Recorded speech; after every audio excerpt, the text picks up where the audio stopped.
Good morning everyone. मैं हूं आपका दोस्त, आपका भाई, आपका शुभचिंतक। स्वस्थ रहिए, मस्त रहिए, अपने अगल बगल में साफ सफाई का ख्याल रखिए, क्योंकि जब हम साफ रहेंगे तो हमारा दिल भी साफ रहेगा। जब हमारा दिल साफ रहेगा तो पूरी दुनिया साफ नजर आएगी, क्योंकि हमें दूसरों पर उंगली उठाने से पहले खुद को देखना बहुत जरूरी है। ये मेरा मानना है। शुरू करते हैं आज की ताजा खबरें फटाफट।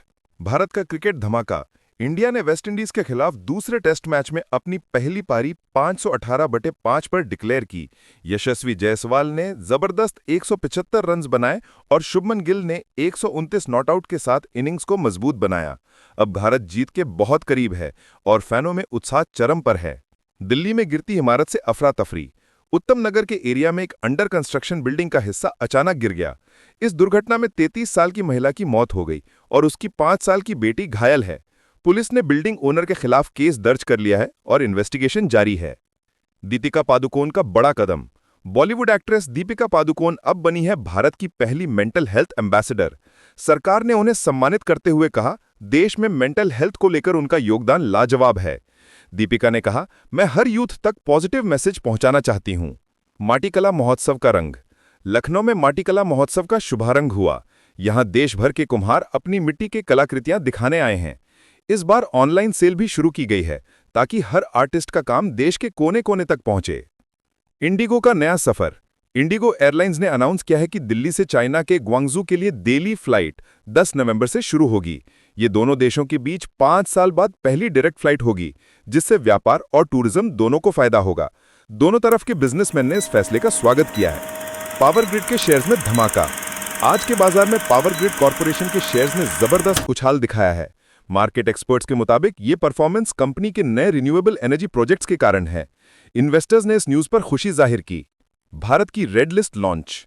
एनवायरमेंट मिनिस्ट्री ने भारत की अपनी नेशनल रेड लिस्ट लॉन्च की है। इसमें देश के एंडेंजर्ड पौधों और प्राणियों की लिस्ट होगी। गवर्नमेंट का कहना है कि ये कदम बायोडायवर्सिटी के प्रोटेक्शन के लिए एक मजबूत स्टार्ट है। काबुल में फिर से तिरंगा। इंडिया ने तय किया है कि वो काबुल में अपनी एम्बेसी दोबारा खुलेगा। तालिबान सरकार ने भी इस पर सहमति दिखाई है। भारत ने कहा, यह कदम ह्यूमैनिटेरियन और डिप्लोमेटिक दोनों जरूरत को ध्यान में रखकर लिया गया है। विमेन पावर का उत्सव। दिल्ली के आईआईसी यानी कि इंडिया इंटरनेशनल सेंटर में एनुअल आर्ट फेस्टिवल सावनिता शुरू हुआ है। इसमें महिला आर्टिस्ट्स के काम और उनके सफर को हाईलाइट किया जा रहा है। फेस्टिवल का थीम है पावर ऑफ विमेन। यूएन में भारत का बल। ब्रिटेन के पीएम स्टेयर स्टारमर में कहा है कि भारत डिजर्व करता है यूनाइटेड नेशन सिक्योरिटी काउंसिल में परमानेंट सीट। यह बयान भारत के डिप्लोमैटिक एफर्ट्स की बड़ी जीत मानी जा रही है। वर्ल्ड बैंक का चेतावनी। वर्ल्ड बैंक ने कहा है कि अमेरिका के नए इंपोर्ट टैरिफ से साउथ एशिया के एक्सपोर्ट्स खासकर भारत के पर असर पड़ सकता है। बैंक ने सजेस्ट किया है कि भारत अपने ट्रेड रूट्स डाइवर्सिफाई करे। भारत चीन फ्लाइट्स फिर से शुरू। 5 साल के बाद भारत और चीन के बीच डायरेक्ट फ्लाइट्स दोबारा शुरू होने वाली हैं। ये दोनों देशों के बीच बढ़ते ट्रेड और टूरिज्म को बूस्ट करेगी।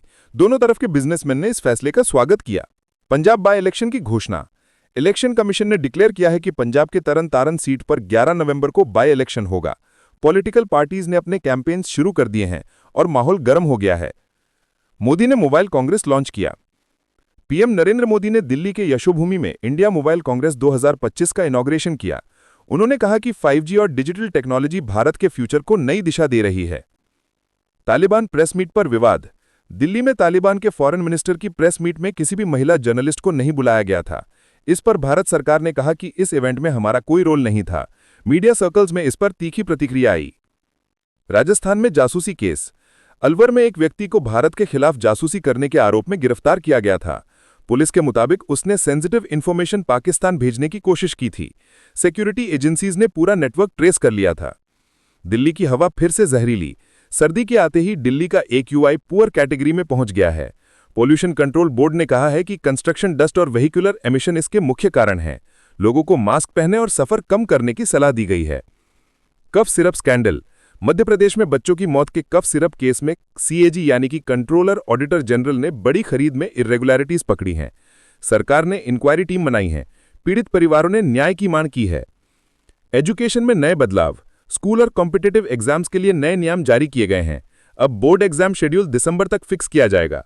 स्टूडेंट्स और टीचर्स दोनों ने इस फैसले का स्वागत किया है। ओप्पो फाइंड X9 धमाका लॉन्च। ओप्पो ने अपना नया flagship smartphone find X9 launch करने की घोषणा की है। इसमें AI कैमरा और 5D प्रोसेसर होगा। टेक लवर्स इस फोन का बेसब्री से इंतजार कर रहे हैं। थी आज की गर्मागर्म खबरें। अगर आपको हमारी न्यूज़ से आपको सुनने और देखने में अच्छा लग रहा है और समझ में आ रहा है, तो छोटा सा और प्यारा सा एक कमेंट करना, साथ में लाइक और सब्सक्राइब करना ना भूलें, क्योंकि कल 7 बजे मॉर्निंग की न्यू अपडेट आप तक पहुंचाने में आपका सब्सक्राइब करना काम में आता है। हमें इजाजत दीजिए, फिर मिलते हैं कल मॉर्निंग ठीक 7 बजे। तब तक के लिए बाय बाय, अल्लाह हाफिज।